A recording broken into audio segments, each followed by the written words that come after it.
और एक और बड़ी खबर इस वक्त की रायपुर से है, जहां साय कैबिनेट की बैठक में अहम फैसले लिए गए।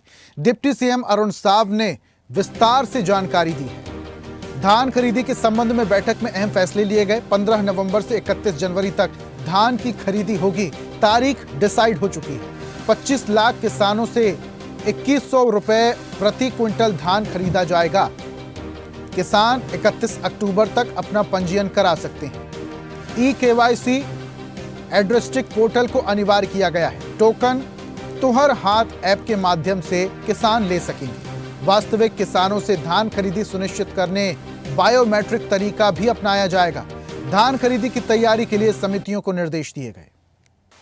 राज्य शासन के द्वारा खरीफ विपणन वर्ष 2025-26 में छत्तीसगढ़ प्रदेश के किसानों से 15 नवंबर 2025 से 31 जनवरी 2026 तक धान खरीदी करने का निर्णय लिया गया है। उक्त अवधि में 25 लाख किसानों से 3100 रुपये प्रति क्विंटल की दर से 21 क्विंटल प्रति एकड़ की सीमा तक धान की खरीदी की जाएगी। धान खरीदी में पारदर्शिता को बढ़ावा देने इस वर्ष ई-KYC के माध्यम से भारत सरकार कृषि मंत्रालय के एग्रीस्टेट पोर्टल में किसान पंजीयन को अनिवार्य किया गया है, जिससे किसानों की सही पहचान हो एवं डुप्लीकेशन दोहराव ना हो। पंजीयन 31 अक्टूबर 2025 तक कराया जा सकता है। डिजिटल क्रॉप सर्वे के माध्यम से 23 लाख हेक्टेयर रकबे का सर्वे कराया गया है, जिसके फलस्वरूप धान के रकबे का ऑनलाइन निर्धारण डिजिटल रूप में सुनिश्चित हुआ है। प्रदेश के 20,000 ग्रामों में दिनांक 2 अक्टूबर से डिजिटल क्रॉप सर्वे एवं मैनुअल गिरदावली के डेटा को ग्राम सभा में पठन पाठन कराया जा रहा है। और ज्यादा जानकारी के साथ रायपुर से हमारे सहयोगी हिमांशु लाइव जुड़े हुए हैं। सीधा उनका रुख करते हैं। हिमांशु, 15 नवंबर से धान की खरीदी हो रही है। सरकार अक्सर तैयारियां करती है, लेकिन कई बार किसानों को परेशानी जाती है। इस बार ई-KYC की भी सुविधा किसानों को दी जा रही है पंजीयन के लिए। और क्या क्या सुविधाएं सरकार किसानों को दे रही ताकि किसान आसानी से धान बेच सकें?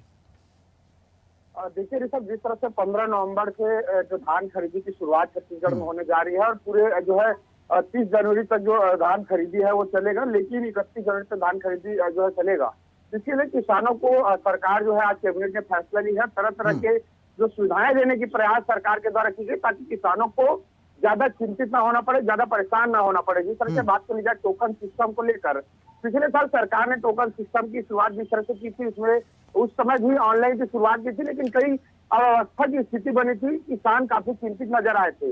बताते नहीं सब छत्तीसगढ़ का वो ऐसा कई ऐसे जिले हैं, कई ऐसे गांव और कस्बे हैं जहां पर नेटवर्क की बहुत ज्यादा समस्या है। और ये सारा जो सिस्टम, सारा जो प्रक्रिया है वो ऑनलाइन और नेटवर्क के माध्यम से चलने वाली सुविधाएं हैं, जिससे किसान कहीं ना कहीं काफी परेशान होते हैं, काफी चिंतित होते हैं।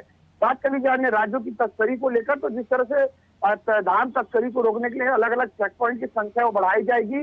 सुखद राशि की बात करी जाए तो जिस तरह से जब कोई समिति है वो किसानों से धान खरीदती है और जब वो धान की जब मापक होती है तो उसके माप में जो वजन है वो कम आता है। ऐसे में उस शॉर्टेज की संख्या को कम करने के लिए प्रति क्विंटल 5 रुपये बोनस की राशि जो है समितियों को सरकार देने का जो है आश्वासन दिया है, ताकि जो सूखा और शॉर्टेज की स्थिति है वो नहीं बनेगी। बात कर ली जाए अन्य व्यवस्थाओं को लेकर, तो राशि का भुगतान डीबीटी के जरिए ऑनलाइन खाते के माध्यम से होगी। इसमें भी सरकार ने एक नया बदलाव किया है। तो कुल मिलाकर जो है छत्तीसगढ़ में धान खरीदी को लेकर तारीखों का ऐलान ऑफिशियली रूप से आज कैबिनेट की बैठक के बाद अंतिम मुहर उस पर लग चुकी है। 15 तारीख से धान की खरीदी छत्तीसगढ़ में शुरू हो जाएगी। पूरी तैयारियों को लेकर और जो है समितियों को निर्देश जो है खाद्य समिति के द्वारा, केंद्रीय समिति विपणन के द्वारा दी जा चुकी है। तो पूरी तैयारी है वो कहीं ना कहीं सरकार की उन तमाम समितियों को निर्देशित किया जा चुका है कि धान खरीदी के लिए क्या कुछ व्यवस्थाएं जो होनी चाहिए। हिमांशु, धान खरीदी का टारगेट भी सेट किया गया है क्या सरकार के जरिए? कुछ लक्ष्य निर्धारित किया गया है? देखिए ऋषभ, जिस तरह से 3100 रुपए प्रति क्विंटल की राशि से धान की खरीदी होगी और प्रति एकड़ 21 कुंटल की धान की खरीदी होगी, ये सरकार का मानक है और इसी के आधार पे सरकार है वो धान खरीदी करेगी। वही बात चली जाए 73 लाख मीट्रिक टन चावल की खरीदी है, वो सेंट्रल पूल यानी केंद्रीय कोटा पर राज्य सरकार के चावल को केंद्र सरकार खरीदेगी।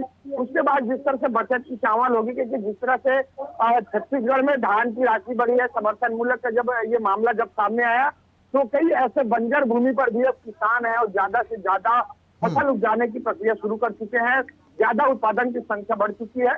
ऐसे में सरकार के सामने भी बड़ी चिंता होती है कि ज्यादा से ज्यादा धान का उत्पादन होता है तो आखिरकार उस उत्पादन हुए धान और चावल को क्या करेंगे। तो केंद्रीय कोटे पर चावल भेजने के बाद बचत की राशि को, बचत की जो धान है उसे कई अलग अलग जो है इसमें खपाने का प्रयास किया जाता है। तो जिस तरह से पूरी प्रक्रिया है वो लगातार देखी जा रही है कि कहीं ना कहीं छत्तीसगढ़ में धान का उत्पादन का क्षमता है वो बढ़ा है। बता दें इस बार भी ऑनलाइन जो है जो गिरदावरी जो किसानों की खेतों की जो मापक साइज होती है उसका भी सर्वे करवाया गया है।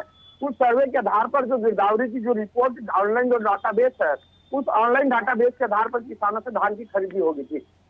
ठीक है हिमांशु, बहुत शुक्रिया तमाम जानकारी हम तक साझा करने के लिए। तो तारीख का ऐलान हो चुका है, 15 नवंबर से धान खरीदी की शुरुआत हो रही है और इस बार किसानों को ज्यादा सुविधा देने के लिए टोकन सिस्टम भी पूरी तरीके से लागू किया गया है और KYC भी किसान करा सकेंगे।